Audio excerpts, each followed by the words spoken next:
I found great tranquility. This restoration and renewal is available for all of us. Come to the beach and try it. Move outside. So lovable. We're gonna go upstairs. Okay, I'm gonna go defend my garden. Love you guys.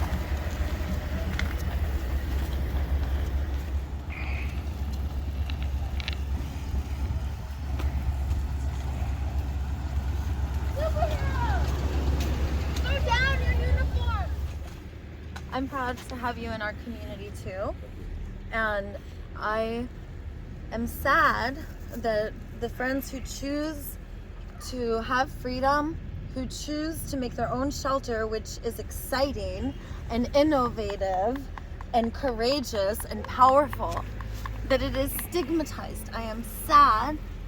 I am sad about the disconnection that results in moving me and my friends around and throwing away our stuff. I'm sad that the solution that our humans friends have is to control and to kill. And anything you control, you slowly kill. Yeah. I'm sad that humans think they can own Earth and other creatures, but I feel inspired. I feel courageous and I feel empowered when I have my tribe.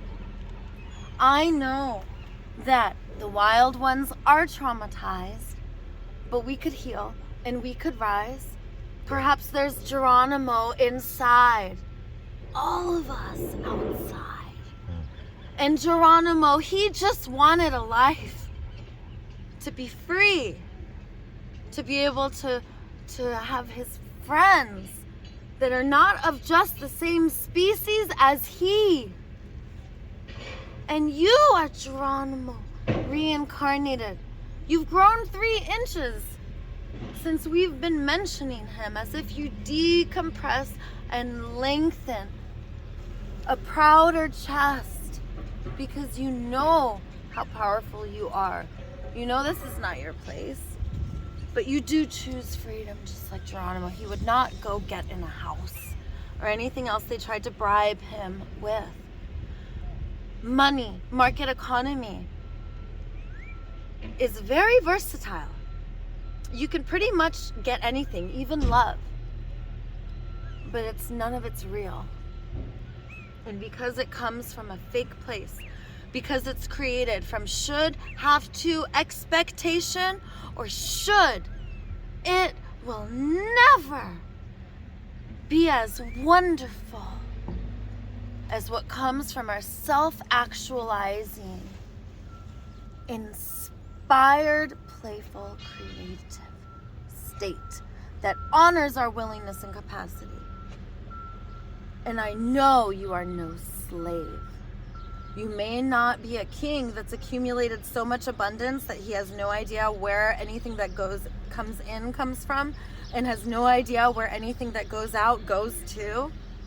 Because you are right here on the ground, and I know you know the pigeons by how many toes and what their feathers look like. I know that you know the local squirrels and the crows, that you're connected to this earth. You know every bush, every tree, that this is your hood, and that you want agency to take care of it. And I see you being labeled an enemy image and all of the stuff that you want to have to bring you the comfort, because you know you're lovable enough. And then the stigmatizing and stories come up. But you are lovable no matter what. And whatever developmental stage we're in, we're always just responding to our environment. And that's why the ones outside unite. We unite. We become the teachers of the ones inside. These kings, a lot of these city workers sleep in their cars. They're one toe away from sleeping on this beach. And the other humans, maybe one paycheck. So, it's time. And I will plant you your garden. And we'll defend it. We can start on the north end. And we'll start here. We'll remove the sand. We'll bring the soil. We're working with Kiss the Ground. We'll bring in the bugs. the birds will come. You'll be surrounded by life. A twinkle in your eye will come for every gift that is here. From the birds to the bugs to the plants to the water, we will bring it here. And the twinkles will be sparkling. And the king will be shining, a superhero rising. And planet Earth can sigh because humans are basically the caretakers that all of a sudden became mess makers. So the mess makers and the stigmatized will rise and will flip a bitch on the market economy. We'll flip it on them. We're the indigenous now. We're gonna bust apart some concrete with the power of our love. We're gonna Care Bear stare the shit out of the ground. And the roots are gonna go down and the food's gonna come up and the animal's gonna come and the animal control is not gonna. Because the indigenous are gonna protect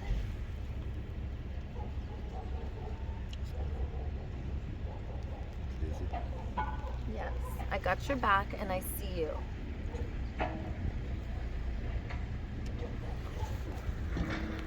OG is going to be promoting the goddess temple. So we're going to be, you know, we're Cali sober up here, but we're going to have another temple for girls who are still using, trying to get off. But the only requirement is a learning and growth mindset. And as long as everyone has a learning and growth mindset, anyone can make mistakes and be scrappy, but we just all agree to learn and grow. And that's at our developmental stage of learning and growth.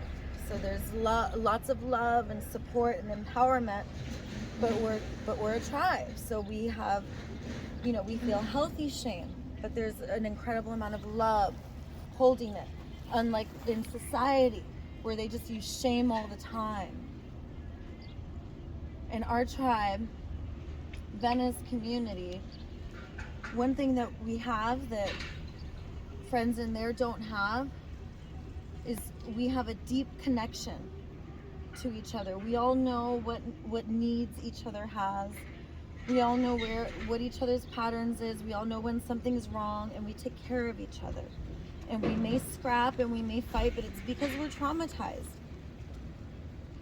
And if I have one message that I want to give to anyone watching, the one message I have is anger and violence is healthy. And anger and violence is not to be like, oh, that needs to be controlled and stopped. That's the worst thing. We need to allow feelings to be felt and tell people your anger is welcome here.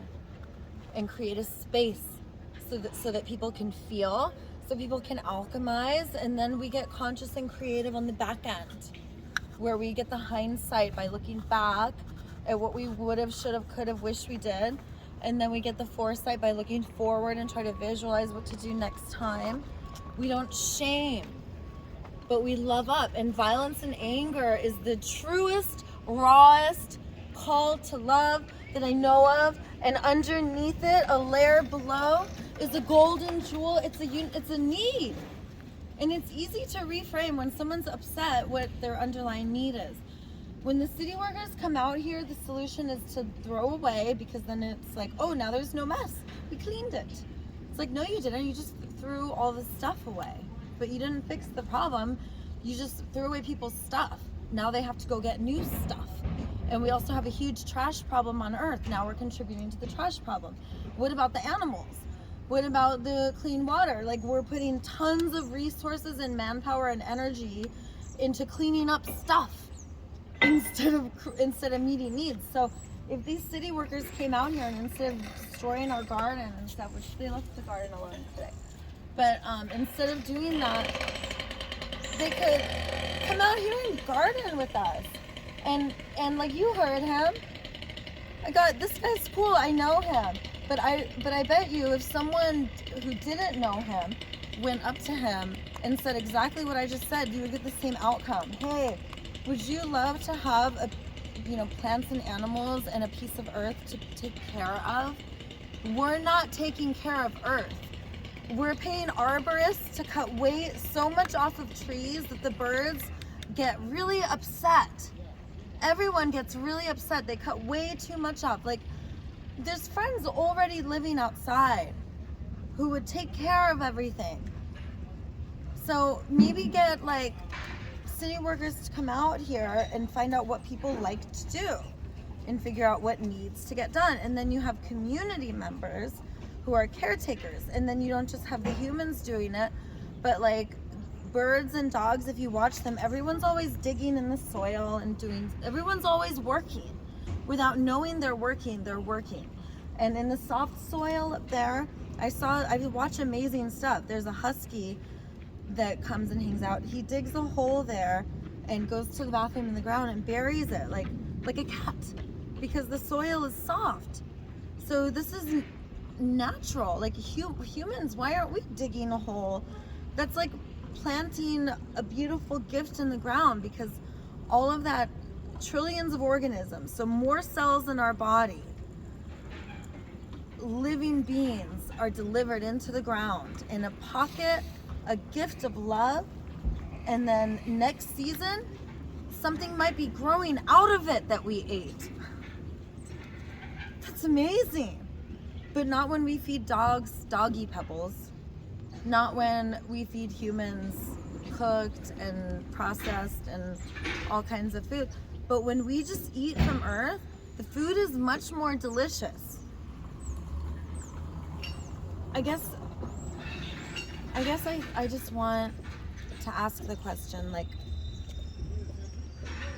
why can't I get my own food?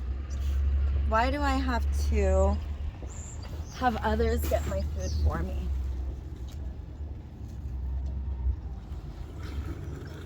So, I'm excited about the garden, and I wanted to ask you a couple questions. Remember how when I said when I asked you, hey, would you get rid of all of your stuff if you had a beautiful garden around you? And then you said yeah. So what needs of yours would be met if you were able to choose whatever you wanted to be planted, and then you could have like a tree house or some kind of shelter, and you would be the caretaker of that garden in that area? Not own it, but be the caretaker. What needs would that meet for you? I'd want fruit trees, like plum trees, that sort of thing, and marijuana for sure. Yeah, what kind? Sativa or indica? I prefer indica. Indica, and maybe some hybrids sprinkled in. Yeah, for sure. Yeah, so fruit trees, indica. So you'd probably want more of like a tree house, or would you prefer like a cave? Do you like going under or above? I think above, probably. Yeah. So, okay, perfect. So we get you a tree house. Then you wouldn't have to push all the stuff around. So would that meet your needs for ease and harmony? Yeah, for sure. Okay. And would it meet your needs for beauty and tranquility to have flowering trees and plants? Yeah. And would you want to have trees and plants that produce like winter flowering marijuana, spring flowering marijuana? Yeah, for sure. Yeah, so we'd have to have plants for all different seasons, so they flowered at different times. Do you think that your body is the messenger of what deliciousness you want to eat? And would you love to be able to wander from your garden and find other food? And other people to share it with? Ooh, okay, to share. So would that meet your needs for adventure, creativity, agency, choice, and accompaniment, companionship? Yeah. A lot of your needs would be met. Yeah. Beautiful. Do you see how birds get so close to us when we talk about needs? It's almost like everyone relaxes. Let me ask you another question. Okay. If there were clean bodies of water, now we couldn't just have a river. Humans are really smart, and I know the goddess fairy who made the hot springs outside of Lake Isabella, and she's gone up and down the coast of California for 25 years making dozens of hot springs. I know this can be done here too. We can figure out a way to bring sulfur and machine. Humans are smart. Yeah. So would you, because you know I love you, you know that anything I say is going to come from my heart. There's a strong pungent smell on you and me when I don't have a bath for a long time. Right now, I could tell you that, and I want to ask you, have you been able to jump into a clean body of water recently? No. Is that why there's a strong smell? Probably. Yeah, and would you jump into a beautiful hot spring Yeah, and a river if it was available? Heck yeah. And I have another question for you. Do you wonder why there's not water? And do you wonder what it would feel like for your nervous system to always hear the sound of water and know that it's near? Yeah. Do you think that you would feel more relaxed to know that there's water near and to listen to it? Yeah. Do you think that your nervous system would also relax a lot knowing that there's food around and that there's many choices, and then you have agency and power to meet your needs? Do you think that there would be less violence and aggression in you and in everyone else if food was everywhere? Yeah. Okay, and one last question. Your garden, how do you feel about the idea of it feeding all of life? Yeah. And to share with the bugs and the birds, and we know if the bugs love those figs, we better plant a lot of figs. Yeah, I love figs And too. also bring in the birds. And that maybe one year there's so many birds. Okay, let's get the cats. Right? I don't claim to have the wisdom, but I guess what I'm trying to say is, would you rather be a caretaker or a mess maker? Yeah, caretaker for sure. So, are you not choosing mess maker? Is it being forced upon you? Yeah. Do you want to be a caretaker, and do you want to be able to choose something different than being a mess maker? Yeah. Me too. Love you. Thanks. Thank you. Hello. This is the beautiful pigeon feather, and it's a shimmery green. I'm going to put it here. What kind of plant is this? It is a gran non banana.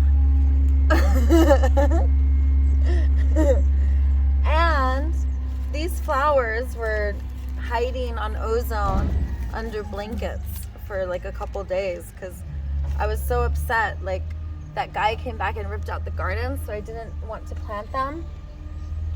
And they were really sad, but now they like perked up. They're really happy now. So this is what I was talking about. When there was plants all over, then I could dance around. La, la, la. And I could feel the plants relax and tremble. And if you look at the ground, look at how dark and healthy the soil is.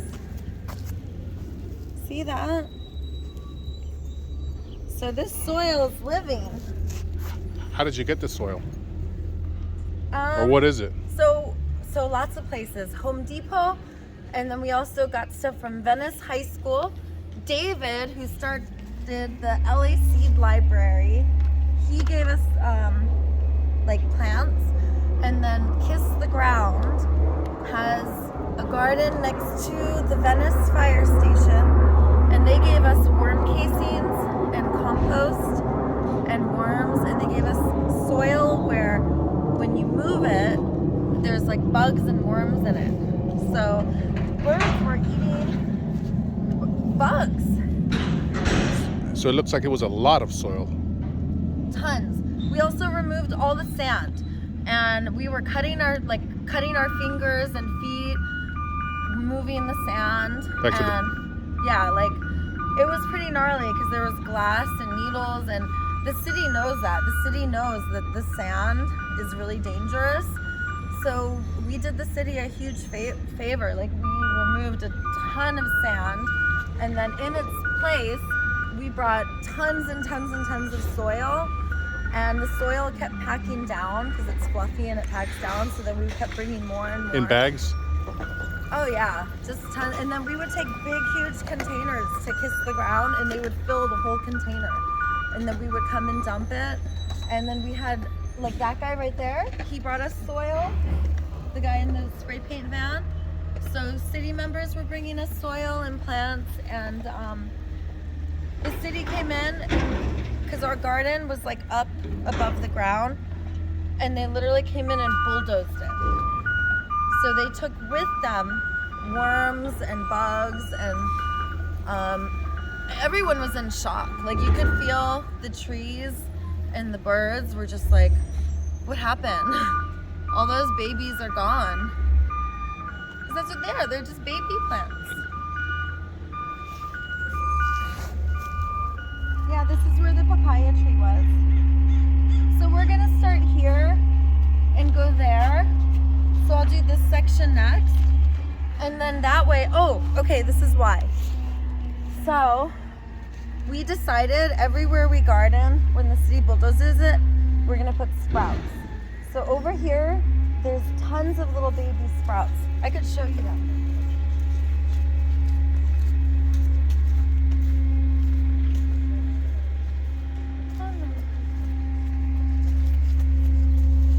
See?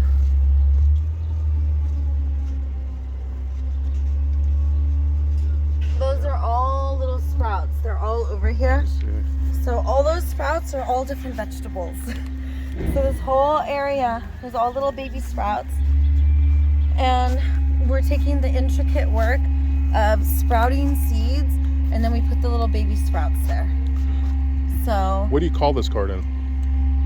just community garden. And it's to feed everything. It's not for humans, it's for everyone.